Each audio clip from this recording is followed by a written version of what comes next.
온 땅에 어둠이 임하여 제9시까지 계속하더니 그랬습니다. 자, 제6시는 우리 시각으로 하면 언제입니까? 제6시는 낮 12시를 가리킵니다. 정오를 가리킵니다. 그럼 제9시는 몇 시입니까? 오후 3시지요. 정오에서 오후 3시까지는 그냥 우리가 상식적으로 생각할 때 해가 가장 높은 시간이고 햇살이 가장 강렬한 시간이기도 합니다. 그러나 그 시간에 어둠이 임했다는 겁니다. 이건 자연적인 현상은 아닙니다. 3시간 동안 어둠이 가장 햇살이 뜨거워야 할 시간에 어둠이 임했다는 것, 여기에는 하나님께서 하셨다는 거죠. 하나님이 개입하셨다 이겁니다. 우리는 출애굽 때 하나님께서 애굽에 내리셨던 재앙을 알고 있습니다. 그 가운데 9번째 재앙이 어둠이었습니다. 흑암이었는데요. 며칠 동안 되었죠? 사흘 동안. 애굽 사람들이 사는 땅에는 흑암이 임합니다. 그러나 이스라엘 사람들이 사는 곳에서는 뭐가 흑암이 임했습니까? 빛이 있었죠. 사흘 동안. 이건 누가 하시는 일입니까? 하나님이 하시는 일이죠. 하나님이 개입하신다는 거죠. 여호수아가 가나안 땅을 정복할 때 아모리 족속과 싸움을 벌입니다. 하나님께서 아모리 족속을 이스라엘 백성의 손에 붙이셨죠. 그때 어떤 일이 벌어집니까? 성경에 보니까 태양이 중천에 머물러서 하늘 가운데 머물러서 거의 종일토록 속히 내려가지 않았다는 겁니다. 누가 개입하신 겁니까? 하나님이 개입하신 거지요. 자, 이처럼 하늘과 땅과 모든 것을 지으신 하나님은 때로는 대낮에 어둠이 임하기도 하시고 때로는 해가 중천에서 떨어지지 않도록 그 해를 붙잡으시기도 하십니다. 하나님이 온 우주를 다스리고 계시다는 것을 보여주고 있습니다. 예수님께서 십자가를 달리셨을 때 하나님께서 개입하셔서 그 시간에 어둠이 몰려왔습니다. 결국 예수님이 죽는 것은 하나님께서 개입하신 일이라는 말이죠.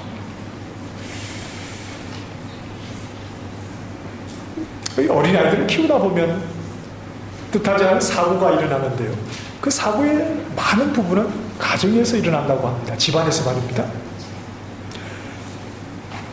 잠시 부모가 아이에서 눈을 떼거나 아니면 잠시 다른 일을 하고 있는 동안에 아이에게 사고가 일어나게 되는 그런 경우들이 있습니다. 이 독생자 예수님이 십자가에서 죽게 되시는 것은 하나님께서 잠시 다른 일을 하고 계셨을 때 일어난 일이 아닙니다. 하나님께서 잠시 한눈을 파시고 다른 일을 하시는 동안에 독생자께서 십자가에서 죽으신 일이 아니라는 말입니다. 하나님이 개입하고 계실 때 이루어진 일입니다.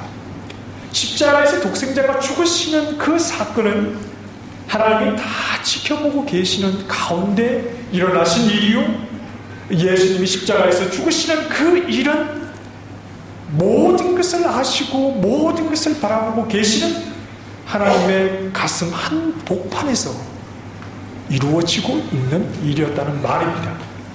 하나님이 작정하신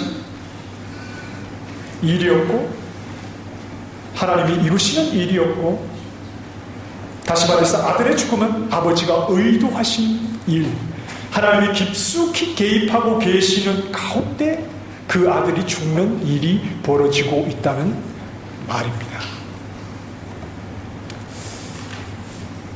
이 아프리카의 어느 부족은 이 아들이 12살이 되면 성인식을 치른다고 합니다. 12살이면 year 7입니까?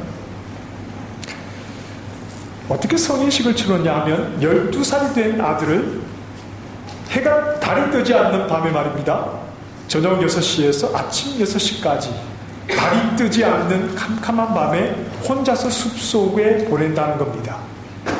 그래서 담력을 키운다는 겁니다. 성인이 되려면 담력이 있어야 되니까 그 12살밖에 되지 않은 아이를 숲속에다가 집어넣고 6시에서 새벽 6시까지 12시간을 혼자 보내게 만드는 겁니다. 여러분 혹시 산기도 해보셨습니까? 산기도 할 때 저기서 산에 올라가서 기도를 하지요. 저기서 조용 하는 소리가 들려도요, 혼자 바람이 불어서 이 낙엽 소리만 바스락거려도 등줄기에 식은땀이 쭉 흐르게 되는 거지요. 이 12살밖에 되지 않은 아이가 그 숲속에 들어가서 바람 소리, 또 사나운 짐승의 소리, 온갖 공포와 두려움 속에서 떠는 시간입니다. 너무 두려워서 그 일을 마치지 못하고 중간에 도망 나오는 아이들도 있을 수 있겠지요. 자, 하지만 12시간의 극한 두려움과 공포와 위험을 끝까지 잘 견뎌낸 아이가 이제 시간이 끝나서 새벽 부옇게 낡아오는 그 아침의 새벽을 맞으며 숲을 나옵니다. 그때 맨 처음 만나는 사람이 누구인 줄 아십니까? 아버지입니다. 12시간 동안 숲속에서 온갖 두려움과 공포에 떨고 있을 아들을 생각하면서 아버지가 숲 바깥에서 잠 한숨 자지 않고 손에는 활을 들고 혹시나 내 아들이 들어있는 저 숲속에서 어떤 위기의 상황이 닥칠까 활을 들고 한순간도 다른 생각하지 않고 눈을 뜨고 보이지 않지만 자식이 있는 숲속을 바라보면서 그 밤을 꼬박 새며 기다리다가 드디어 12시간을 마치고 나오는 그 아들을 처음으로 맞이하는 것이 바로 이 아버지라는 겁니다. 이렇게 아들을 지켜주고 싶은 것이 아버지의 마음입니다. 독생자를 바라보시는 아버지의 마음도 다르지 않다고 생각합니다. 독생자를 바라보는 아버지의 마음 역시 아들을 지켜주고 싶은 그런 마음 같지 않을까요? 그러나 하늘 아버지는 그 아들을 죽음의 자리에 세워 두십니다. 이 하나님의 마음을 성경은 다른 것으로 표현하지 않고 이렇게 표현합니다. 하나님이 세상을 이처럼 사랑하사 독생자를 십자가에 죽도록 내어주셨어요. 아버지라면 누구나 자식을 보호하고 지키고 싶은 마음이지만, 그러나 아들을 십자가 죽음의 자리에 내어주는 그 아버지의 마음을 성경이 표현하기를 하나님이 세상을 이처럼 사랑하사 그렇게 하셨다.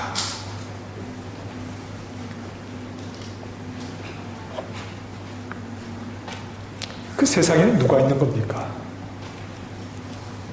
내가 있는 거죠.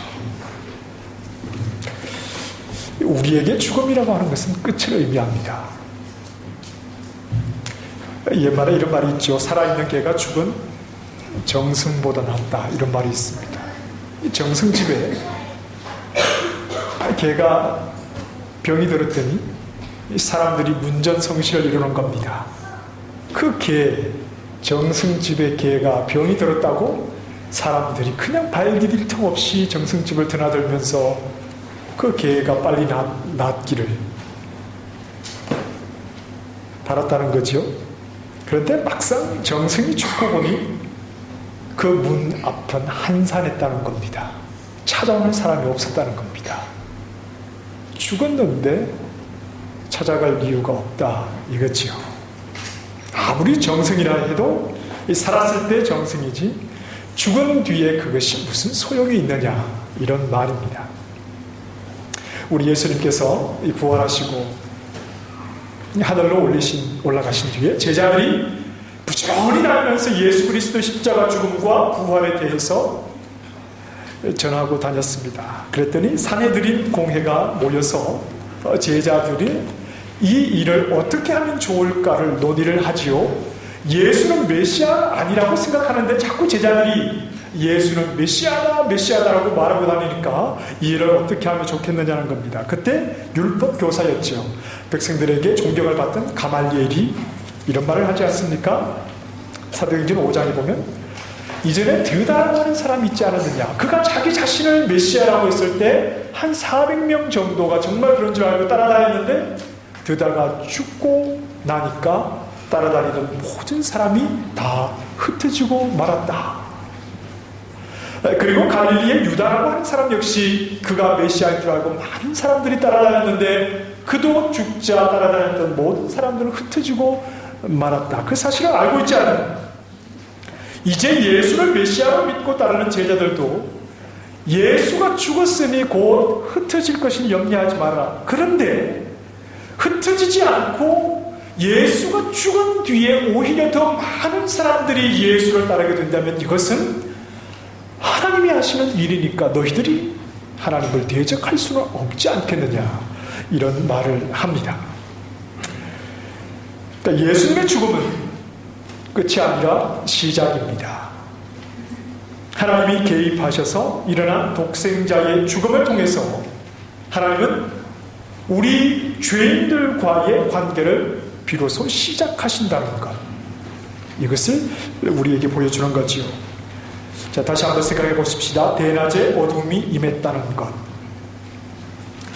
예수님이 오시기 전에 대낮에 어둠이 임하게 되는 상황에 대해서 하나님은 이미 여러 번 말씀을 해주셨습니다. 이 선지자들을 통해서 밝은 대낮에 어둠이 임할 때가 있을 것이다, 이렇게 말씀을 해주셨는데 그 중에 특별히 이 BC 8세기 800년경에 활동했던 요엘이라고 하는 선지자가 있었습니다. 이 요엘이라고 하는 선지자가 여호와의 날에 대해서 여러 번 반복해서 말하는데 여호와의 날은 어떤 날이냐면 하나님께서 심판하시는 날입니다. 무슨 날이라고요? 하나님이 심판하시는 날, 이 여호와의 날에 대해서 말씀을 합니다.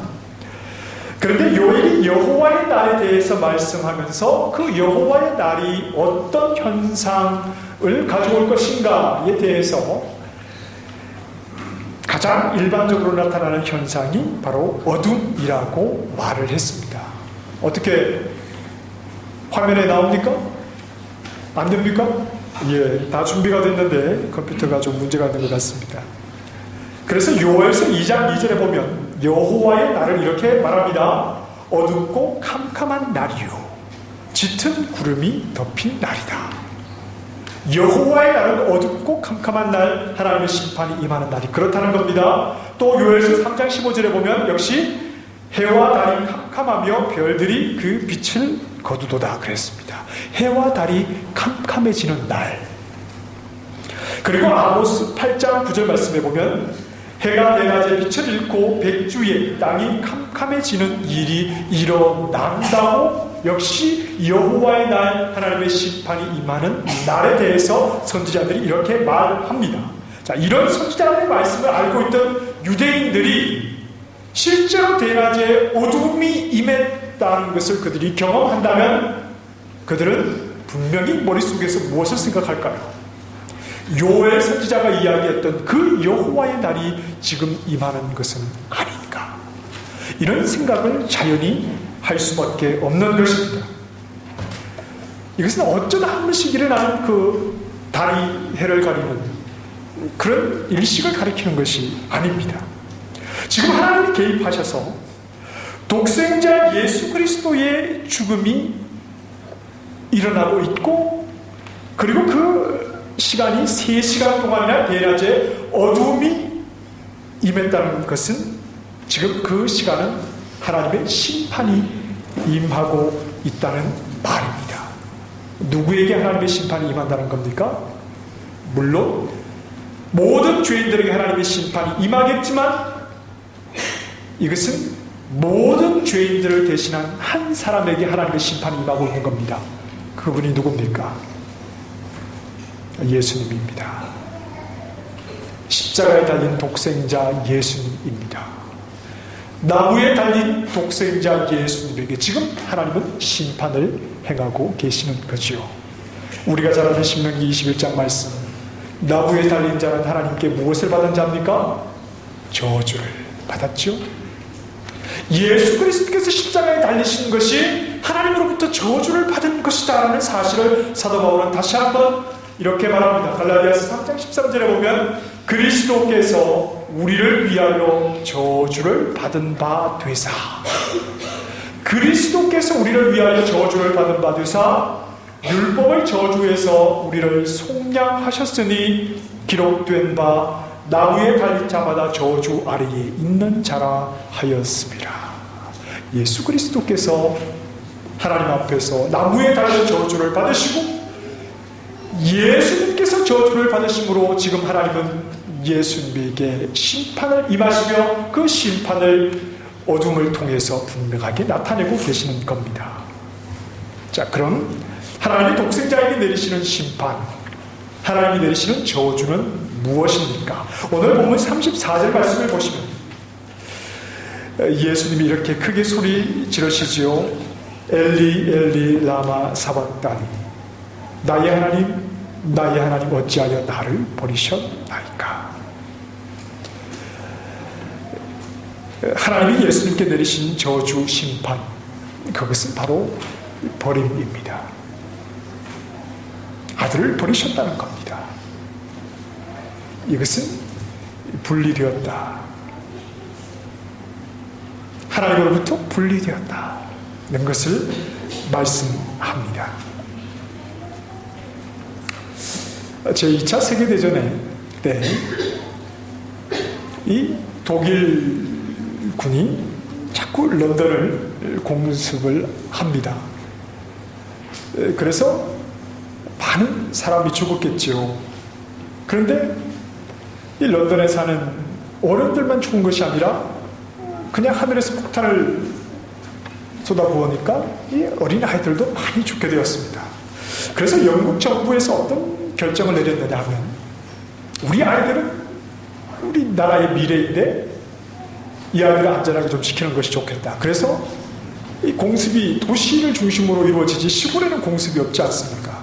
그래서 이 아이들을 다 모아가지고 시골에 한 곳에 시설을 정해놓고 또 그들에게 먹고 입고 또 생활할 수 있는 모든 환경을 마련해주고 또 훈련받은 그런 보모들을 두어서 이 아이들을 별도로 시골에 모아서 그들을 돌보게 했습니다. 그런데 전쟁 후에 조사를 해보니까 원래 정부가 가졌던 좋은 의도와는 달리 정반대로 이 농촌으로 대피를 시켰던 아이들이 이 도시에 있던 아이들에 비해서 더 많이 병들고 더 많이 죽었다는 이 결과가 나타났습니다. 그래서 심리학자이면서 의사인 어떤 사람이 왜 이런 일이 일어났을까 하고 조사를 해봤더니, 왜 아이들이 더 많이 병들고 더 많이 죽었을까? 그 주된 원인은 갑자기 부모와 떨어져서 낯선 곳에 맡겨진 아이들이 극심한 스트레스를 받았다는 겁니다. 그것을 분리 스트레스다 이렇게 표현을 했는데요. 이 분리, 부모로부터 분리되어 있는 것 자체 지역적으로는 안전할 수 있지만 부모로부터 분리되어 있다는 것, 이것이 아이들에게 너무 큰 불안을 주었다는 겁니다. 그래서 면역력이 떨어져서 질병에 쉽게 걸리고 그 병도 잘 이겨내지 못하게 되었던 겁니다. 부모에게서 분리된다는 것, 이것은 아이들에게 굉장히 큰 스트레스가 됩니다. 이 사람이 살면서 말입니다, 받는 여러 가지 스트레스가 있겠지만 가장 큰 스트레스가 뭡니까? 헤어지는 것 아닙니까? 특히 가족,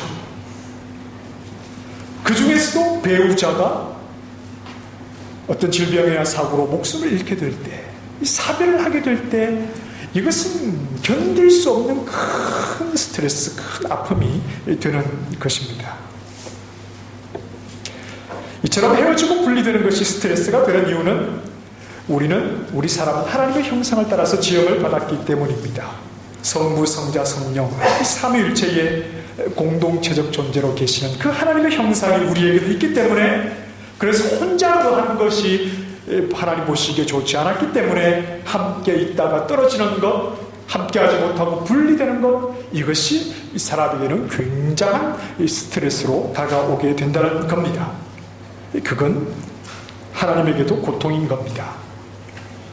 상 위로 계시지만 한 분이신 이 하나님 안에서 분리가 일어난다는 것은 우리로서는 다 이해할 수 없는 하나님의 고통이신 겁니다. 그럼에도 그런 분리의 고통을 대가로 지불하시는 것은 그렇게 하셔야만이 얻을 수 있는 것이 있기 때문입니다.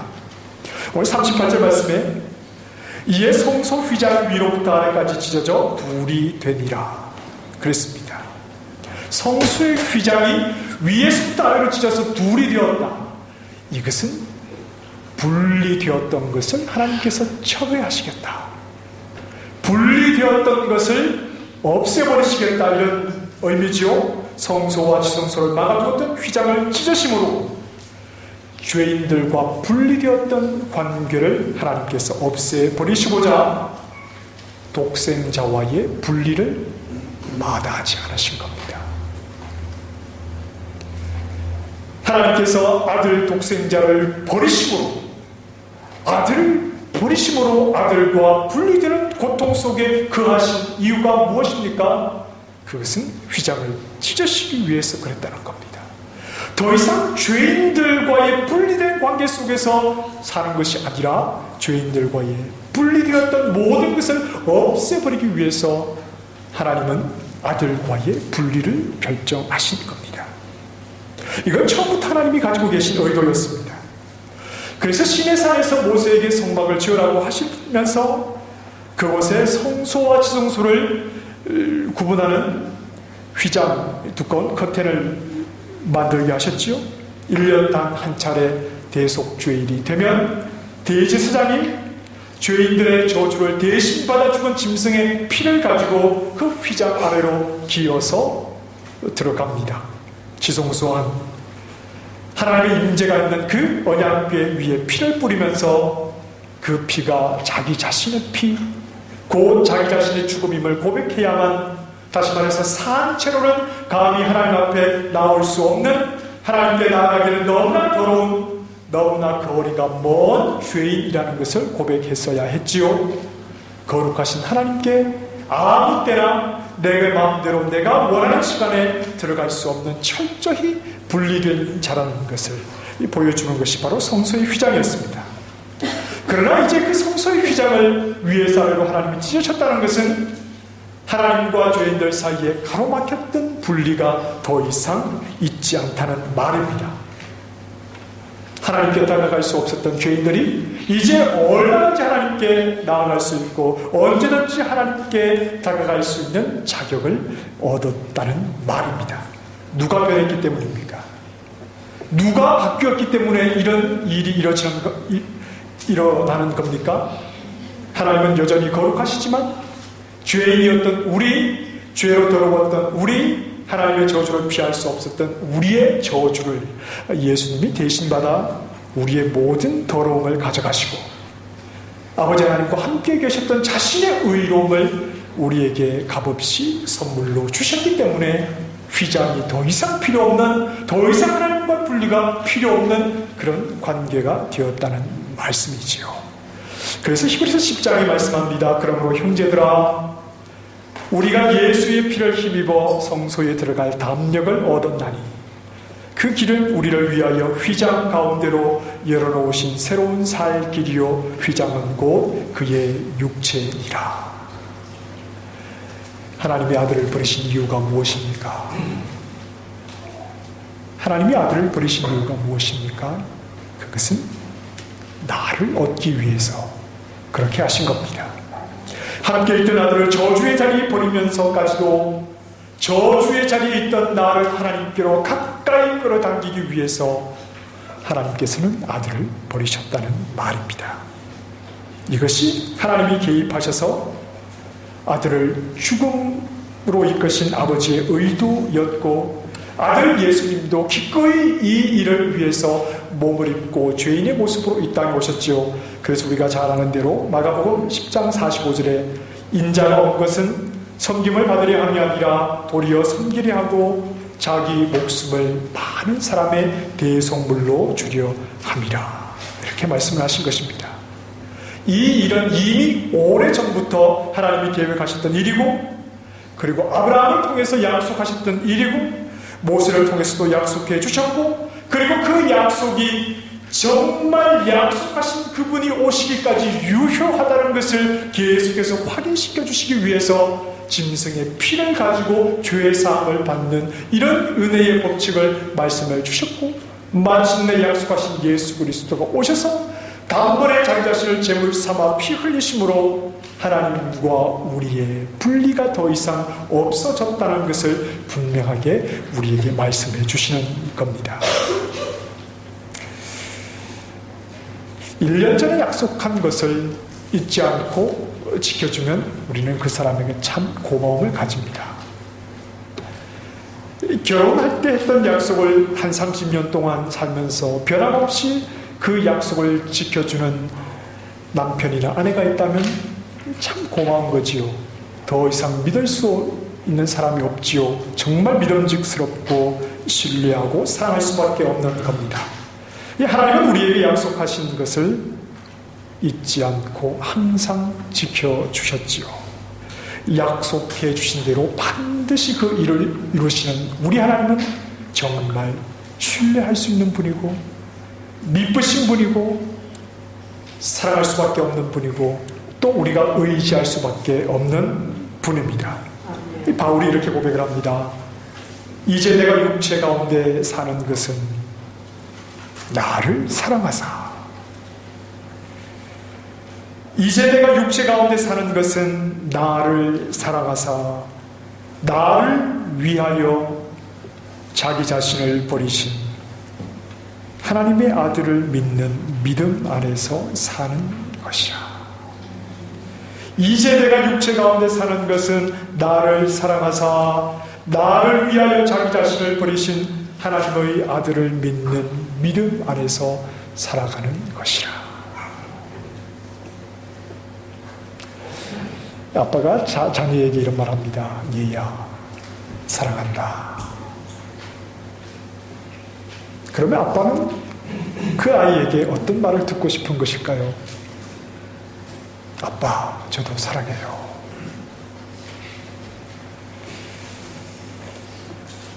우리는 하나님 앞에 설 때 단 한순간도 십자가 밖에서 하나님을 바라본 적이 없습니다. 늘 우리는 하나님을 바라보기 전에 항상 십자가를 통해서 하나님을 바라보게 되는데, 그 십자가는 하나님께서 하나님과 분리되었던 우리를 하나님께로 가까이 끌어당기기 위해서 그 아들과 분리되는 고통을 겪으면서 우리를 향해서 내가 너를 사랑한다, 그 사랑의 표현으로 보여주신 분명한 하나의 증거입니다. 그 십자가를 바라볼 때 여러분, 하늘아버지를 향해서 아빠, 저도 사랑합니다, 이 고백을 하실 수 있습니까? 십자가를 통해서 얘야, 내가 너를 사랑한다, 그 십자가를 바라보면서 우리 역시 아빠 사랑합니다, 이 고백을 할 수 있어야 하지 않겠습니까? 사랑은 함께하는 겁니다. 분리되었던 자를 하나님 품으로 바짝 끌어당기는 것, 함께하는 것, 그것이 바로 사랑입니다. 그런데 십자가를 바라보고 산다고 하면서, 하나님의 사랑을 안다고 말하면서 우리는 여전히 극도의 분리 스트레스를 받으며 그렇게 스스로 무너지고 있는 것은 아닙니까? 하나님으로부터 분리되었다는 생각, 나 혼자는 생각, 지금 내가 하나님의 그 품 안에 있다는 생각을 하지 못하고 극도의 분리 스트레스를 받으면서 그렇게 힘없이 무너져가고 있는 것은 아닙니까? 십자가가 보이지 않기 때문이지요. 십자가를 통해서 보이신 하나님의 사랑이 보이지 않기 때문이지요. 왜요? 근심이 가리기 때문입니다. 걱정과 염려가 우리를 가리기 때문이지요. 때로는 쾌락이 우리를 가리기 때문이지요.